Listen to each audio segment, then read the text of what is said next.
Hari Om. Today we are going to discuss the unit 2.7 of YCB level 2. This is about the concept of Chitta, Chittabhomi, Vritti, Chitta Vikshepa, Chitta Prasadana and their relationship with the wellness. This topic is all about the Chitta. What is a Chitta? Why do we have to study about this Chitta in detail? As per the Sankhya and Yoga philosophy, the ultimate aim of the human being is Kaivalya. This can be attained only when the Purusha and Prakriti, Patanjali call it as a Drashta and Drushya, get separated. How can one separate it? The answer is with the mental energy and the real knowledge. For that we need a high level of mental energy and the transcendental knowledge, real knowledge, which is called as a Viveka Jnana or Viveka Khyati. This concept of Chitta is related with the mind or that mental energy. We can also call it as a Indian psychology. What is a mind? Stages of the mind, modification of the mind, distractions or the problems in the concentrating the mind, the different techniques of calming down of the mind, etc. Everything is discussed. Why? For the realization of reality. For the sake of true knowledge, we have to go through in detail about the Chitta. What is a Chitta and how to utilize our mental energy in a proper direction is discussed in this topic by the Patanjali. So let's see some of the definitions of the Chitta. Upanishad talks about the 4 parts of the Antakarana. What is the Antakarana? Antakarana means the inner cause or inner sense organs. It is defined as either a link between the body and spirit or the bridge between the middle and higher mind. Antakarana refers to the entire psychological process including a mind and emotions. Antakarana is mentioned as the unit that functions with all parts working together as a whole. We can't make it separately. What are the 4 parts? These are the Chitta, the storehouse of samskara, Buddhi, the decision making faculty, we can call it also as the intellect, Ahankara, the ego, and the Manasa is the synthesizing faculty. All 4, they are not a separate ones, but they all together they works. Grossly we can say Manasa is related to the sense organs and collects the information from the outer world and sends it towards the intellect. Intellect or the Buddhi referring to the Chitta, that is a storehouse or the past memories, everything is there. It matches, analyzes the information and in favor of Ahankara takes the decision. It takes the decision according to the Ahankara. What is good for me? What I expect? My desire, my likes and dislikes. Accordingly that the decisions are taken. This all experiences again created a samskara and stored in the memory house. We can call it as a Chitta. So each and every second we are collecting the information, it is getting processed and some experiences are there, some expressions are there. Everything collectively called as a Antakarana. These are the 4 parts which are explained by the Upanishads.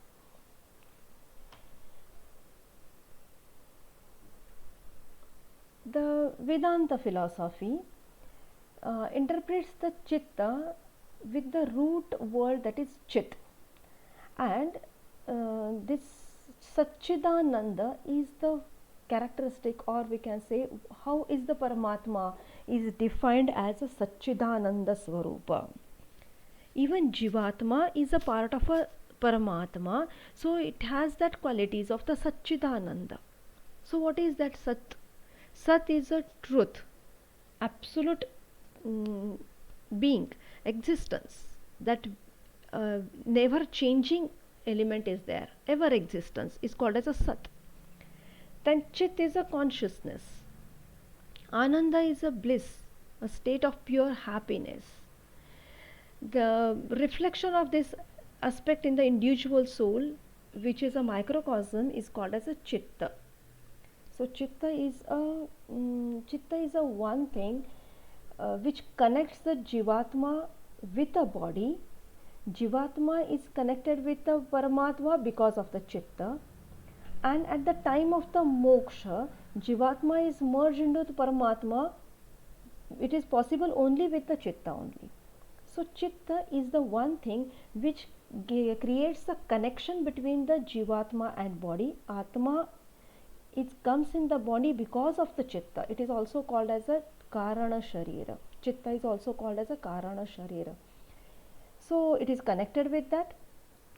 Jivatma and Paramatma are get connected. They have a link between it because of that chitta, and because of the chitta we can get a moksha or liberation, or the Jivatma is merged into the universal soul.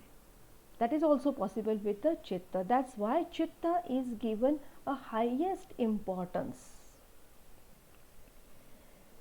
So now, as per the Sankhya and Patanjali Yoga Darshan, these philosophical school says, Sankhya says Antakarana contains only three things: Buddhi, Ahankara, and Manasa. In Sankhya philosophy, the specification of the Chitta concept is not given, but the wholesome Antakarana process is explained in the same way. How it is happening, and all these things are explained in the same way. But they have not given a specific term of a Chitta. And Patanjali has told about only the chitta. He is not talking all about the antakarana buddhi. In the case of this antakarana, as a antakarana, he has not explained it. He has explained all the other things, buddhi, ahankara, manasa, and everything, but in a separate way, in a some different manner they have given. We can't separate the functioning of the buddhi, ahankar, chitta, and manasa. It works all together. So it is easy to understand and say that chitta is a mind stuff. In general terms, we can say. Sankhya and Yoga philosophical school are the sister schools. Sankhya is strongly a dualistic and believes that there are two different entities in existence. One is a Purusha and another is a Prakriti. Purusha is a pure consciousness, soul, self, or pure form of energy, and Prakriti is a gross matter or nature. Prakriti is the unmanifested matrix, whatever is manifested in the universe. Prakriti, that's why it is called as a pradhana, or separate identity. Initially, Prakriti is an unmanifested stage, is called as a pralaya. When the Prakriti comes in the contact with the Purusha, the trigunas of the Prakriti, which are the main parts of the Prakriti, get disturbed.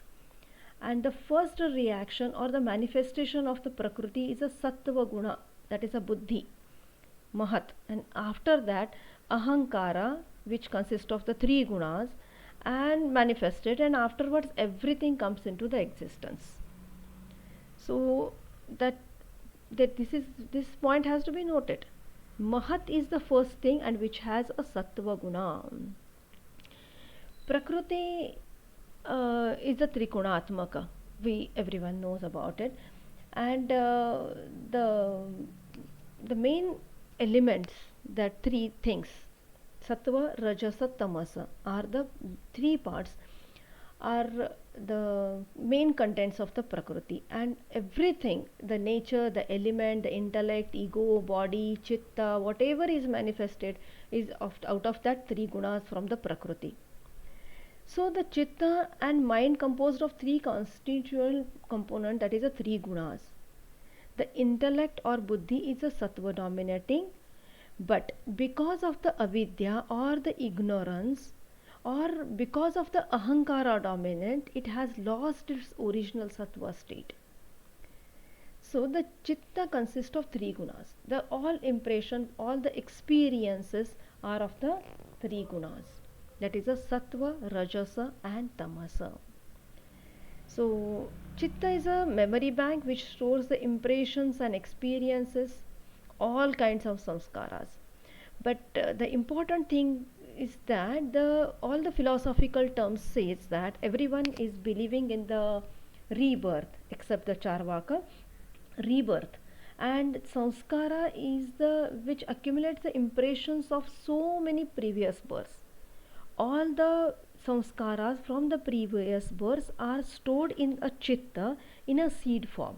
Whenever there is a atmosphere which is useful for it or good for it, it comes out. Other than that, everything is there in the chitta as a seed form, and this collection of samskaras in a chitta is the one of the main reason why this uh, we have a birth and death and rebirth cycle over there. So this chitta is given a high most important. Now, what are these three gunas? How we can come to know? For that, Sankhya Karika in a 13, the Sankhya Karika has explained about this. Sattva Laghu Prakashakam Ishtam Upashtambhakam Chalam Charajaha Guru Varanam Ivam Tama Pradeepa Vacharthaito Vittihi. Sattva is a Laghu Prakasha Lakshanam. Laghu means light. The Prakashakam is illuminating, enlightening. And Ishtam is a desirable, which is good. Rajasa is a Upashtamabhaka and Chala, exciting, mobile, ever moving, constantly moving thing. That is a speciality of Rajasa. And Tama is a Guru and Varanameva. Guru means heavy, inertia we can call it, and Varanamakam is a hiding, covering, which covers everything. It is also called as a ignorance. Now, what are the things about this Sattva, Rajatama? Sattva, the guna of goodness, compassion, calmness, positive lightness, illuminating. We can say it is a balanced state of mind. When there are the impressions which are good, we can call it as a Sattva. Rajasa is a guna of activity, chaos, passion, potentially good or bad. It's overactivity, we can say it, or it is also called as it is a force, or it creates a pain. That is also one of the important part. And tamasa, the guna of the darkness, ignorance, dullness, laziness, lethargy. We can call it as an inertia. In the materialistic term, it is called as an inertia. In the general human terms, it is a laziness, and in the spiritual term, it is a ignorance.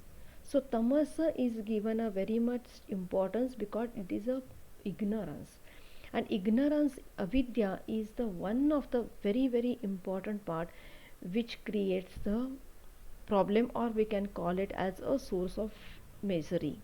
Is the ignorance, that is the avidya. There are no black and white impressions in the chitta, like a clear cut sattva, clear cut rajasa, clear cut tamasa. There can be, these are the three categories where there is a combination also sattva and rajasa, combination of sattva and rajasa, and there can be a combination of rajasa and tamasa also. That also be impression. That's why the rajasa is called as a potentially good or bad. When rajasa is connected with the sattva guna, and that creates the impression that is potentially good, and when rajasa is connected with the tamasa, and that impression is naturally a bad one. So it is also rajasa is connected with the sattva and tamasa also, so there can be a different impressions. But in the case of spiritual development, all these three gunas are called as an obstacle. In general term, or general for the human well-being, or for the human mental health, what we call it, as the tamasa and rajasa are in the dominating part, there are problems, there are sorrow, there are miseries and all these things. When there is a domination of the sattva guna, we can call it as a happiness, we can experience the happiness. But in case of spiritual development, even the tamasa is not expected. So all the experiences of the human being are related with the worldly object, and so they are categorized into three gunas, because everything is created by the prakriti, and because of that everything is consisting of three gunas. So this manasa and chitta, everything has with the three gunas. We can't separate it. Three gunas are like a thread combined. They are working all together. Just things are little bit. The variations will be there. Some different combinations will be there, but the three gunas are existing.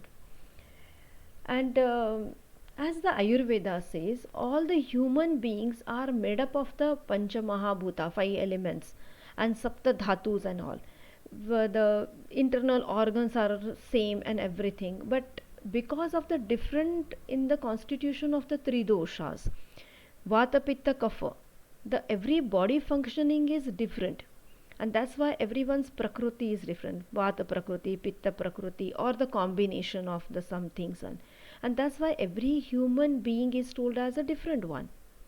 In the same way, in the psychological term also, it is called as a, when there is a dominance of the gunas in the chitta, the thinking pattern and behavior of the person changes. And that's why this we have to go into the detail and see what are these thinking patterns, what are the different combinations, when which guna is dominating, how the person is going to behave, and what terms are used for that. And this all term of the explanation is called as a chitta bhumi. So chitta bhumi. Patanjali wrote the Patanjali Yoga Sutra, and the first sutra is Atha Yoganushasanam. Atha is a starting word, which means we can say now.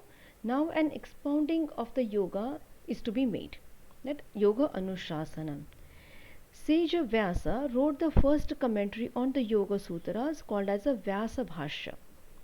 In this book, Vyasa, while explaining the first sutra, that is Atha Yoganushasanam, states that, or we can say defined as yoga as a contemplation or the samadhi. He has defined this word samadhi, yoga as a samadhi. With the reference, we can say that Sage Panini, in his book of Ashtadhyay, he has given the three meanings of the yuja. Yuja Sanyamane, Yuja Samadhayoho, Yujira Yoge. So, in that, Yuja Samadhayoho is the definition which was given by the Panini, that is related with this Vyasa Bhashya, where the Vyasa says that yoga is equal to samadhi. So, samadhi is the phase or characteristics of the mind, that is of the chitta. Samadhi means oneness, wholeness. It is the result of the highest grade of concentration. Chittabhomi refers to the condition or the state of the mind in its aspect of concentration. Level of concentration is the criteria, and it depends on the three gunas, because concentration is the speciality, and it flows with the gunas. This aspect, that is a concentration, defines and differentiate among the human beings.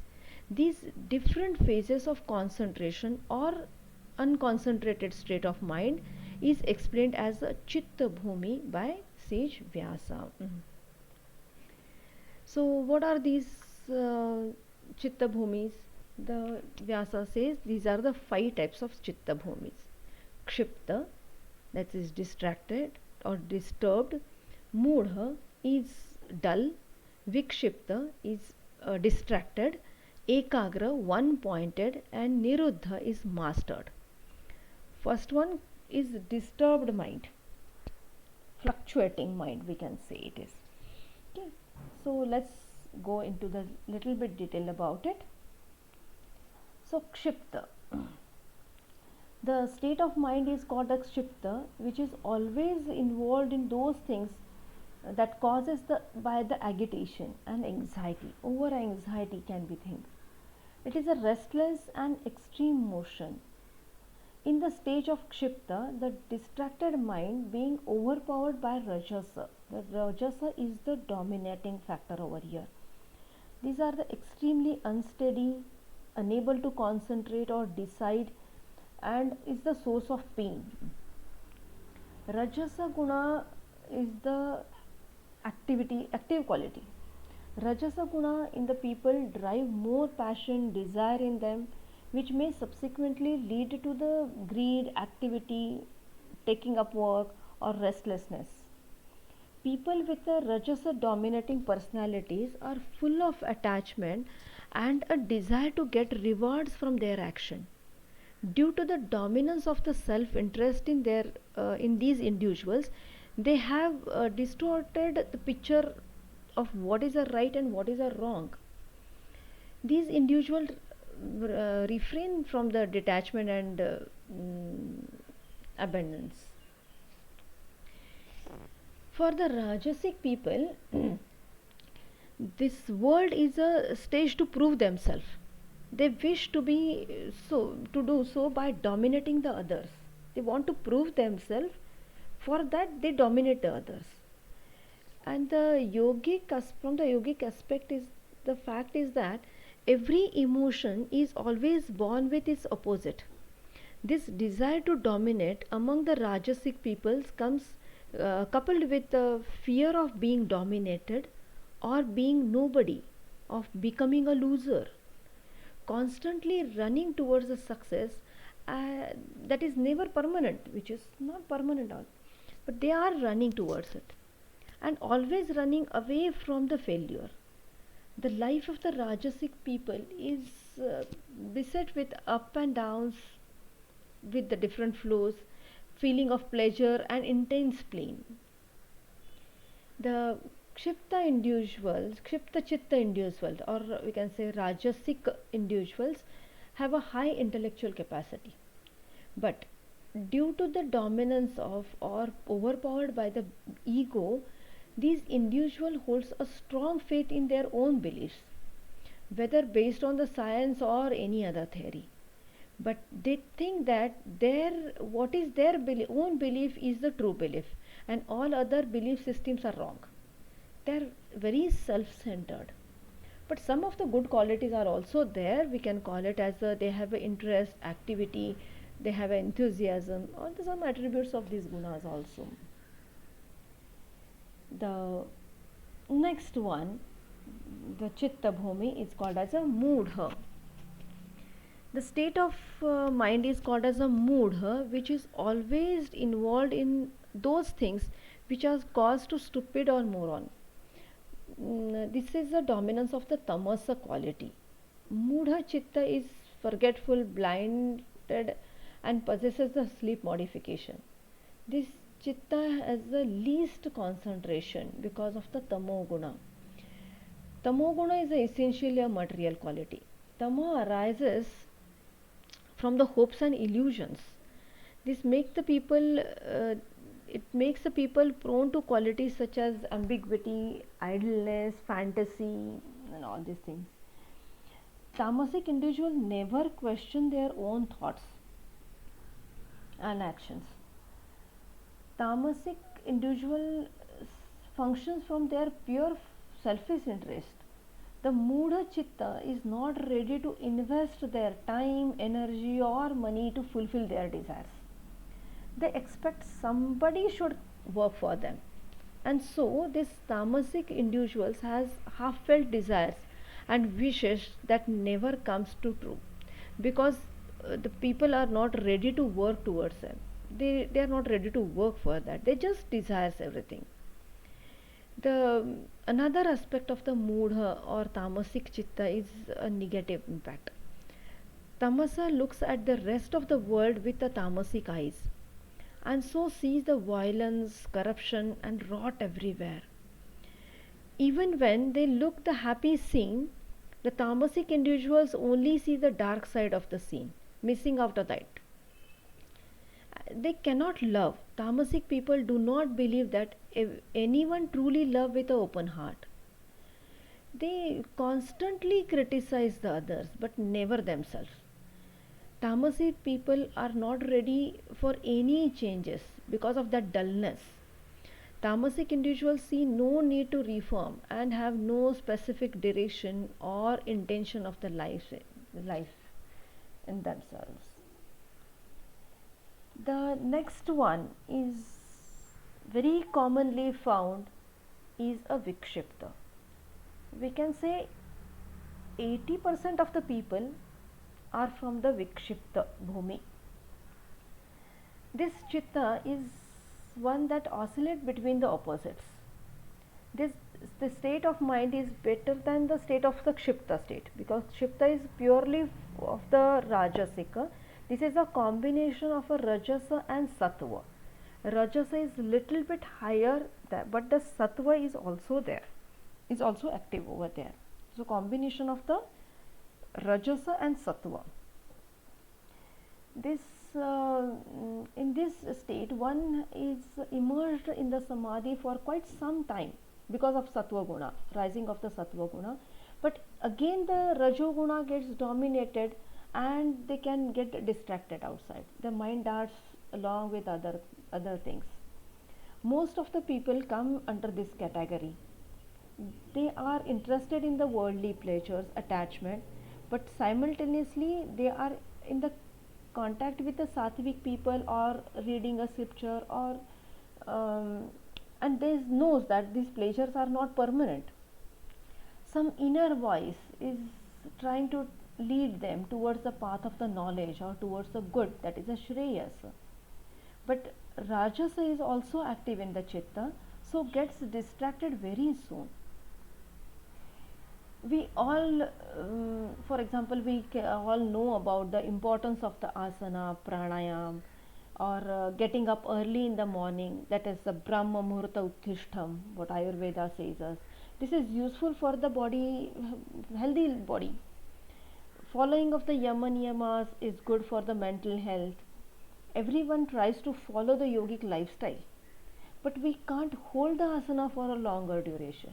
Isn't it our experience? Unable to concentrate on pranayama. We practice the pranayama, but very few seconds we can concentrate 100%. Again we get distracted. Easily break the rules of yama niyamas.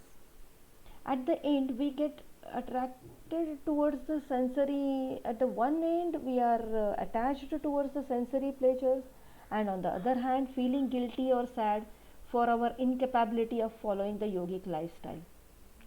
This is a pendulum between the sattva and rajasa. This is our regular experiences. Most of the people are from this category. But Sage Vyasa says the people who in this state of the kshipta, moodha or vikshipta cannot attain the yoga, that is a samadhi state. That yoga can be attained only by the ekagra chittabhomi, which is a higher level. Mental energy is involved completely in a sattvika guna. That phase can be attained the samadhi. That is a yoga. Which yoga? As a samadhi. The phase of experiences of the samadhi. This yoga cannot be attained by these three category people. So who can attain this? So the Vyasa, sage Vyasa said the ekagra chittabhomi. This state is of the sattvika dominance, purely sattvika dominance, and rajo and tamogun are getting minimized or suppressed state, and so this is called as a ekagra. Ekagra means concentration. Concentration is the quality of this sattva guna. This is a spiritual quality.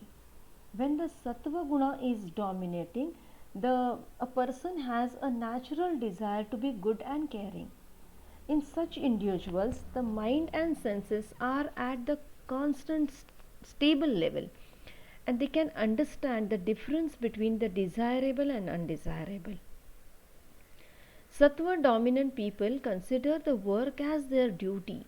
They perform the work with a calm understanding and free from doubts. Sattvic individuals never undertake any work or activity thinking about the success or failure, gain or loss, fame or blame. Rather, he or she does things only because they love to do it. When sattva is dominant, a person pays homage to the divine and spiritual values. They respect the gurus in violence, non-violence, meditation, kindness, silence, self-control, the purity of the character.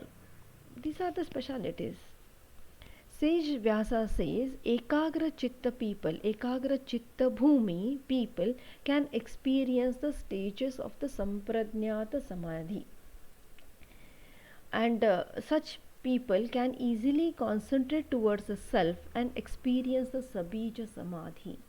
The Sampradnyata Samadhi Patanjali has explained afterwards, and these people can experience that Samadhi phase, Sampradnyata Samadhi phases. There are 4 Samadhis, higher level of the concentrations, or with the Sattvika Guna, or with that mental energy and knowledge of the reality. They can lead towards that Sampradnyat or a Sabija Samadhi. This is what Sage Vyasa has explained us. Then last one is a Niruddha. It is a higher grade of the concentration or a peak of Sattvika. When it is Sattvika Guna is in a peak, it abstracts the Sattva, Raja and Tamo Guna. Now this Tamo Guna and Tamasa and Rajasa Guna are inactive phase. The Sattva Guna is a higher stages, and because of that there are no old and new impression can distract the mind from the point of focus. They are very still and steady mind. One is able to guide through the life almost with the grace. There is no reaction of the life's ever changing situation, very calm state of the mind, or this yogic journey has starts over here. The further highest grade of the journey starts over here. In the stage of Nirodha, the mind is fully under the control of the yogi, and all the functions comes under the direct control of the intellect, that is a Sattvika Buddhi. The first emerges from the Prakriti, isn't it? And it's opposed there is this completely surrender of the ego and the mind, the distracting mind, and everything is completely getting detached. Only the Buddhi is remaining. Now, when the yogi enjoy in this phase the Viveka Khyati or the reality of the knowledge, the sage Vyasa says they experience the Dharma Medha Samadhi, that is a higher grade of Samadhi, where this Sattva Guna is also start decreasing. It also come to the inactive phase. That phase is called as a Paravairagya or complete detachment, where the Sattva Guna is also come to the inactive phase, and the Prakriti start going back towards the basic contents or basic balanced state of the three guna, which is called as a Pralaya, which has explained by the Sankhya philosophy, the basic in the original form.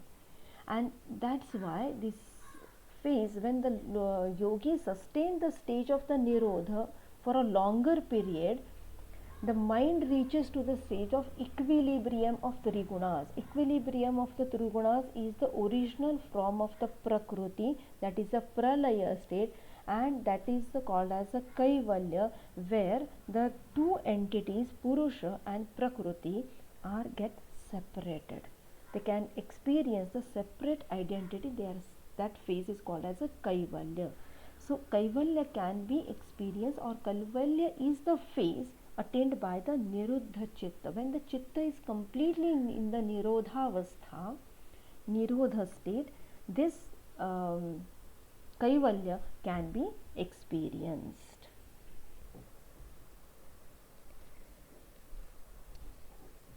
The sage Vyasa says, when Chitta becomes a Sattva dominating, the Yoga or Samadhi state can be experienced. Now the question arises, how one can develop his Sattva Guna? How to gain that Samadhi? For that, one should try to understand the modification or the functioning or the activities of the mind. And this modification of the mind or the functioning of the mind is called as a Chitta Vritti. So Patanjali in his second sutra explained about Chitta Vritti Nirodha. This is the definition given by the Patanjali. What is a yoga? Chitta Vritti Nirodha. So Vritti, the Vritti is literal meaning is whirlpool. It is also translated as the waves. The Chitta Vritti in the Sanskrit term is called as a mind chatter. Vritti can be understood as a fickle thoughts, impulses with the chattering of the mind. Chitta means not limited up to the mind here, but it's source of consciousness of a person. Vritti steams out of the chitta and creates a disturbance in the conscious level of the person. Chitta Vritti in this Hinduism term describes the Chitta Vritti are the basis of samskaras. Samskara is the result of the past karma and that left impressions of the mind. Samskara gives the mind a direction to express and variety of emotions and behavior towards a different situation. Vrittis are the result of samskara which produces another samskar. Hence the vritti is like a cycle of a thought patterns into which our awareness keeps bound to a certain object. This bound awareness always create a disturbance here realizing the higher consciousness.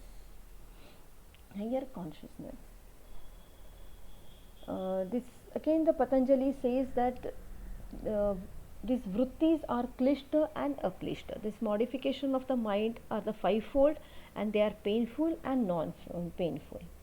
So what are these five? Is pramana, viparyaya, vikalpa, nidra and smriti. These are the five modifications of the mind.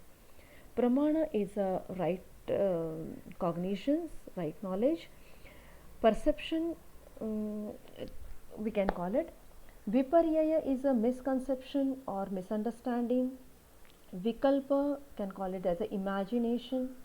Nidra is a sleep and smriti is a memory.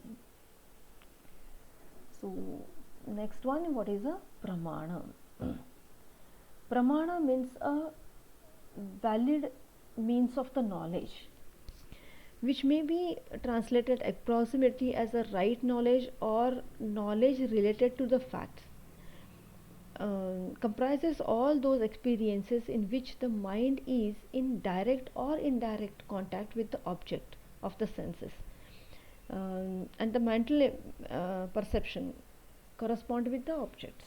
Mind and objects are when comes together, we can experience something that is called as a pramana, direct or indirectly. So this is a pratyaksha, direct perception, anumana, inference, and agama or shabda praman, verbal testimony. When the chitta through the sense organs comes into the contact with the external object and assumes its form, or comes into the contact with the internal mental state, then it is called as a perception. Suppose you see your car coming in your door, you recognize it at once. This knowledge is a pratyaksha. Again, when the chitta cognizes a generic nature of things, when it is called as an inference. Now you can see when you are sitting in your room and you hear the familiar sound of your car in the front of your house and you recognize it at once that it is your car, that is a anumana, inference. And shabda pramana is a concept which means the reliable expert testimony. Now suppose you are neither see your or nor hear the car sound, but your servant comes and tells you about that your car is at the door Agama Praman, you trust him, and gaining the proper knowledge is either spoken or written, but through the shabda, through the words, it is called as a verbal testimony. These are the pramanas. Next one is viparyaya. Viparyaya is a misconception or wrong knowledge. Misconception or viparyaya refers to the vritti when the mind gets false knowledge based on the mistake of five senses. There is an object which we can see or experience, but the interpretation is wrong. The knowledge of the external world we get through the five senses, and sometimes this knowledge is deceptive. We can call it the phenomena of mirage. The example of viparyaya vritti. The viparyaya vritti of a mind leads us towards the untrue perception of the reality. The famous example is a snake and rope. Whenever there is a lack of correspondence between our conception of the things and the things itself, we have really an in stage of viparyaya, instance of viparyaya will be there. We can also call it as a misunderstanding also. Next one is a vikalpa. Vikalpa is a fantasy or imagination. In the first two categories of the mental modification, there is some kind of contact with an object outside the mind. These therefore called as objectives, objective in the nature. But in case of the vikalpa, there is no such contact, and the mental image is pure creation of the mind, but not based on the actual experiences of the past. Imagination is just a thought pattern of the past, future, or about an event that does not exist. Imagination of the, you can say, imagine a horse with a head of a man, with a long horn, or wings, or anything like that. It's just a collection of the past impressions or imagination in a wrong way. Is called as a vikalpa. Next one is a nidra. Nidra is a altered state of consciousness where all the five senses dissolved into the mind, and mind directs inward so that we lose the control, and this our thought patterns of the mind are stopped. Nidra is also one of the vritti. This is a deep, in the deep sleep of the mental activity. The everything is not stopped actually. In the mental activity we experience that nothing is happening, but this is not a stage. Only the brain is disconnected from the mind, and so does not record the activities which are going in the mind. So this we experience the lacking of experiences also. That is a nidra vritti. Generally it is called as a nidra is related with the tamasa vritti, but nidra when it is related with the tamasa and rajasa dominating chittas, we generally says that I have slept for a sufficient time, but still I feel dull, lazy, not willing to get up from the bed, isn't it? That is when that nidra vritti is related with the tamasa and rajasa guna. Tamasa guna specifically, we feel that dullness and wanted to be in the same phase. But when it is related with the sattvika vritti, we feel very fresh, active, energetic after the sleep, isn't it? That is the nidra vritti, that deep sleep phase. Next one is a smruti or the memory, which is a lasting impression of the past sensation or the emotions which is stored consciously or unconsciously by the person's mind. The mind then recollects these stored thought patterns according to the situation, and it actually affects us, our experiences of the delivering the reality. These past impressions, if they are positive and negative, they might be a sattvika or tamasika. Accordingly, that our memories are giving the impressions, and accordingly that the decisions are going to change. The expressions or the functionings of the mind may get changed. So, these past experiences are retained in the mind are merely the impressions or the samskaras as long as they are present in the potential form as mere impressions.